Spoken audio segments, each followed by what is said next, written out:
Welcome to the Tech Egg. Don't get scrambled. Enjoy the video. In this video, I will explain how to start your Honda CR-V with remote. First, make sure your vehicle is completely locked.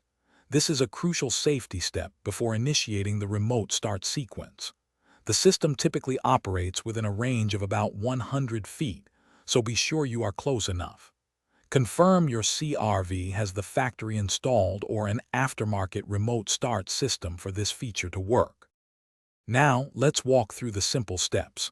Begin by pressing the lock button on your key fob just one time. This action prepares the vehicle for the remote start command. Within 5 seconds of locking, press and hold the remote start button. You'll typically find this button with a circular arrow icon. Keep holding it for at least 2 seconds until you hear the engine start up. Here are some helpful tips and troubleshooting advice. Your CR-V's engine will run for a maximum of 10 minutes after a remote start. If you need more time, simply press the remote start button again to extend the run time by another 10 minutes.